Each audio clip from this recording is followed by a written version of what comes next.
예를 들어서요, 삼성전자 주식을 10억 가지고 있으면 대주주고 부억 원 가지고 있으면 소액주주라는 거예요. 이게 말이 됩니까?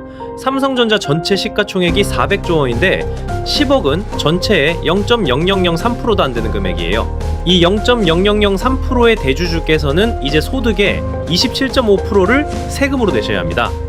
안녕하세요. 가장 현실적인 돈 이야기를 전해드리는 돈되는 세무사입니다. 요즘 뉴스만 켜면 시끌벅적하죠? 이재명 정부의 첫 번째 세제 개편안이 발표되었습니다. 이 세법 개정안 중 주식 세금 이야기 때문에 요즘 시끄럽습니다. 우리 모두의 염원, 코스피 5천으로 가는 길에 이 세금들이 발목을 잡는 건 아닌지 투자자분들 걱정이 많으시죠? 이번 정부의 첫 번째 세법 개정에 대해 워낙 자극적인 기사들이 많아서 제가 오늘 이 지긋지긋한 논란을 종지부 찍어드리겠습니다. 핵심은 딱 세 가지, 배당세 인하, 대주주 요건 강화, 증권거래세율 인상, 이 세 가지 개정안이 코스피 5천을 향한 걸림돌이 될지 아니면 디딤돌이 될지 지금부터 정확히 알려드리겠습니다. 이번 세제 개편을 통해 배당소득세가 개정이 이루어졌습니다. 배당세, 기업이 벌어들인 이익을 주주들에게 나눠줄 때 그 배당금에 붙는 세금이죠. 한국 배당세의 가장 큰 문제는 이중과세와 높은 세율이었습니다. 기업은 이미 이익에 대해 법인세를 냈습니다. 그런데 그 돈을 주주에게 나눠주니 주주가 또 그 배당에 대해 소득세를 내는 구조죠. 이렇게 배당소득세는 이중과세 측면이 있기 때문에 세율이 매우 낮아야만 합니다. 하지만 한국은 배당과 이자 소득을 합쳐 연간 2천만 원까지는 15.4%로 비교적 낮은 세율로 분리과세 해주지만 2천만 원을 초과하는 순간부터는 다른 소득과 합산해서 최고 49.5%라는 엄청난 세금을 주주에게 부담시켜 왔습니다. 여러분이 대주주나 기업 오너라고 생각해 보세요. 괜히 배당받아서 절반을 세금으로 내느니 차라리 급여로 받거나 퇴직금으로 쌓아두는 게 훨씬 유리하겠죠. 아니면 차라리 회사에 유보해두는 게 훨씬 낫습니다. 이것이 바로 국내 주식 주가가 바닥에서 맴돈 원흉 중 하나였습니다. 코리아 디스카운트의 핵심 원인 중 하나인 거죠. 그래서 이재명 정부가 드디어 밸류업을 위해 칼을 빼들었습니다. 일정 요건을 충족한 배당에 한하여 배당소득세를 분리과세하고 세율을 이전보다 낮춰준 겁니다. 대주주의 세금 부담이 줄면 기업 오너는 배당을 늘릴 유인이 생깁니다. 배당이 늘면 자연스럽게 주식의 매력도가 올라가고 장기 투자 문화가 정착되며 코리아 디스카운트가 해소되는 선순환이 일어날 수 있습니다. 실제로 2003년 미국이 배당세를 낮췄을 때 기업 배당이 크게 늘고 자본시장이 활성화된 성공 사례가 있습니다. 코스피 5천으로 가는 가장 확실한 길일 수 있습니다. 그럼에도 배당세 개정은 반대의 목소리가 너무 높았습니다. 바로 부자감세라는 여론의 비판 때문입니다. 배당 소득이 많은 사람은 대부분 고소득 자산가이기 때문에 이 정책의 혜택이 그들에게 집중된다는 논리인데요. 이 비판 때문에 과거에도 비슷한 시도가 번번이 무산된 적이 있었어요.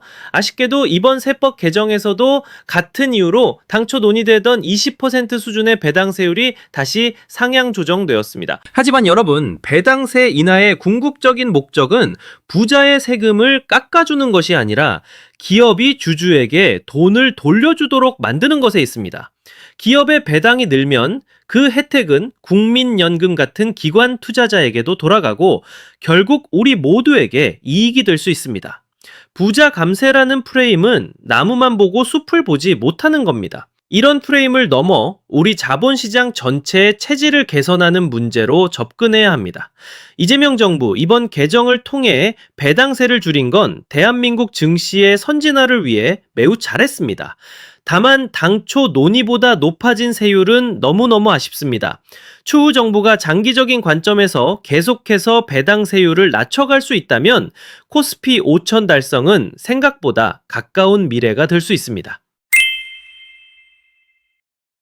정부가 추진한 세법 개정 중 개인적으로 가장 아쉬웠던 부분이 주식 양도소득세 대주주 요건 강화입니다. 이재명 정부는 이번 세법 개정을 통해 양도소득세 과세 대상 대주주 요건을 기존 50억에서 10억으로 강화했는데요. 이걸 쉽게 설명드리면 원래는 종목당 50억 이상 가지고 있는 사람한테만 세금을 걷었는데 이젠 10억 이상 가진 사람부터 세금을 걷겠다고 법을 개정한 겁니다. 주식 양도소득세, 쉽게 말해 주식을 팔아서 번 돈에 매기는 세금입니다. 여러분이 1년 전 5만 원에 산 삼성전자 주식을 오늘 8만 원에 팔아서 3만 원의 이익을 봤다면 이때 내야 하는 세금은 얼마일까요? 정답은 0원, 단 한 푼도 없어요. 바로 이것이 대한민국 주식시장의 독특한 점이자 개인 투자자들이 누리는 엄청난 혜택입니다. 우리 같은 소액주주는 국내 상장 주식을 통해 얼마를 벌든 양도소득세를 내지 않습니다. 이처럼 소액주주에게 양도세를 면제해주는 나라는 전 세계에서 한국과 중국 단 두 나라뿐입니다. 하지만 대주주는 예외입니다. 2025년 기준으로 한 종목을 50억 이상 보유한 투자자는 양도 차익의 22에서 최대 27.5%를 세금으로 냅니다. 그런데 정부가 이 양도세를 내야 하는 대주주 기준을 50억에서 10억으로 확 낮춘 거죠. 50억이든 10억이든 나랑은 상관없는 거 아니야? 이렇게 생각하시는 분들 많으실 텐데요. 천만의 말씀입니다. 이 대주주 요건 강화는 주가에 직접적인 영향을 주기 때문에 우리 소액주주에게도 큰 파급력을 가집니다. 대주주 판정 기준일이 연말이다 보니 매년 연말만 되면 대주주 요건을 피하려는 대량 매도가 쏟아집니다. 주가가 출렁이는 거죠. 이 연말 매도 폭탄이 작년까지 매년 제자리인 국장 주가의 큰 원인이었습니다. 이제 10억으로 대주주 기준이 낮아졌으니 이 매도세는 더 강력해질 겁니다. 여기서 잠시 해외 선진국들은 어떨까요? 한국조세재정연구원 연구 결과에 따르면 미국, 일본, 독일, 영국, 프랑스, 호주 등 주요 7개국 중에서 대주주 기준을 지분율이 아닌 금액으로 정하는 나라는 한국이 유일합니다. 다른 선진국들의 양도세 과세 방식을 살펴보면 우리나라 소액주주에 대한 양도세 면제는 전 세계적으로 찾아보기 힘든 파격적인 혜택입니다.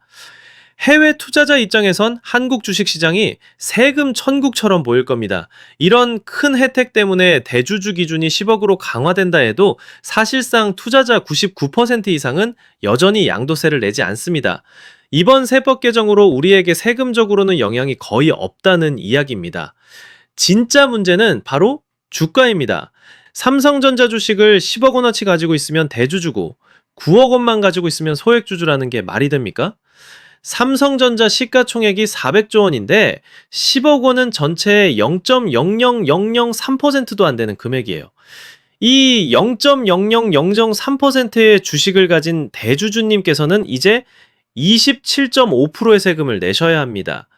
실제 최근 10년간 개인 투자자들이 12월에만 평균 2조 4천억 원을 순매도했습니다. 2017년에는 무려 5조 원이 한꺼번에 쏟아졌죠. 결국 이 연말 매도 폭탄의 피해는 누가 봅니까? 바로 불쌍한 우리 소액 투자자들입니다. 코스피 5천으로 나아가기 위해서는 언젠가 이 대주주 요건을 반드시 손봐야 합니다. 금액 요건을 없애고 지분율로 판단하도록 반드시 바꾸어야 합니다. 정부가 이걸 몰랐을까요? 당연히 알았을 겁니다. 하지만 당장의 세수 부족을 해결하기 위해 어쩔 수 없는 법 개정이었겠죠? 이번 개정은 진정한 밸류업의 본질을 외면하고 당장의 세수 부족을 극복하기 위한 어쩌면 그들에겐 어쩔 수 없는 선택이었을지도 모릅니다. 결과적으론 이번 개정으로 연말 주가 하락 리스크는 높아졌습니다. 다음은 증권거래 세율 인상입니다. 이건 앞서 본 양도세와는 성격이 완전히 다릅니다. 이익을 받든 손실을 받든 상관없이 주식을 팔 때마다 무조건 내는 세금입니다. 마치 고속도로 톨비 같은 거죠. 현재 우리는 0.15% 수준의 거래세를 내고 있습니다. 원래는 금투세 도입과 함께 점진적으로 거래세는 폐지될 예정이었죠.